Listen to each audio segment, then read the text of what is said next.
কবরে জিন্দা রাখতে পারে কে? পারে কি পারে না? বুখারী শরীফ যদি খোলেন, আমার নবী বলছে জানা মানুষ যখন মারা যায় সর্বপ্রথম গোসল করাইতে হয়, গোসল করানোর পর কি করতে হয়?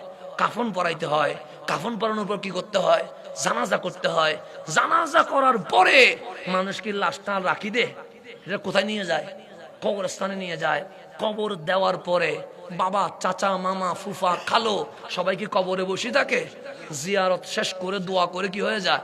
চলে যায়। তো আমার রাসূল বলছে ইন্নাল আবদা ইজা উদিয়া ফি কবরিহি, যখন কোনো বান্দা মারা যায়, গোসল শেষ, কাফন শেষ, তার জানাজা শেষ, তাকে যখন কবরস্থ করা হয়, মাটি যখন দিয়ে দিয়েছে, ফাতাওয়াল্লা আনহু আসহাবুহু, বাবা, মামা, চাচা, ফুফু, কালো, বন্ধু সবাই কবর দিয়ে ফাতাওয়াল্লা পিঠ দিয়ে চলে যাচ্ছে।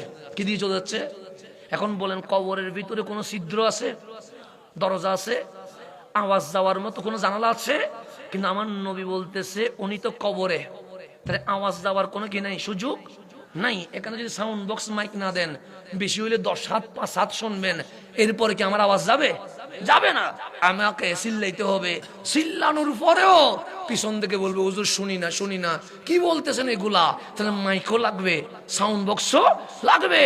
আর আমার নবী বলে যিনি মারা গেছে উনি ভালো হোক গুনাহগার হোক, ওই মানুষ যে কবর থেকে চলে যাচ্ছে, জুতার যে আওয়াজ হচ্ছে, লাইয়াস মাউ করআ নিয়ালিহিম, জুতার টাক টাক আওয়াজ কবরের ভেতরে যারা দাফন করে দিয়েছেন উনি নিজের কানে শুনতে শুরু করে দিয়েছে।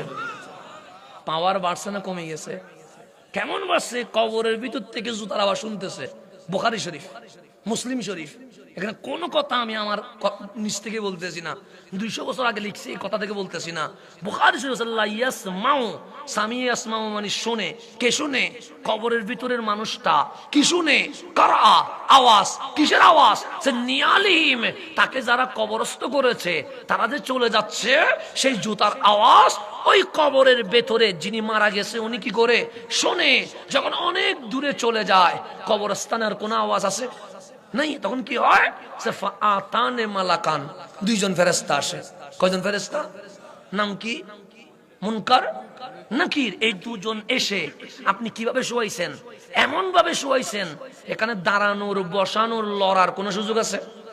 এমন ভাবে শুয়াই দিছেন, আরো বাঁশ দিছেন, মাটি দিছেন, যাতে করে উনি কি করতে না পারে, উঠে উঠতে না পারে, এমন ভাবে তো দিছেন। তো এখানে কি কবর থেকে উঠার কোনো সুযোগ আছে? নাই। তো এখন কি করছে? ফাআতানে মালাকান, 2 জন ফেরেশতা আসবে। নাম কি? মুনকার, এক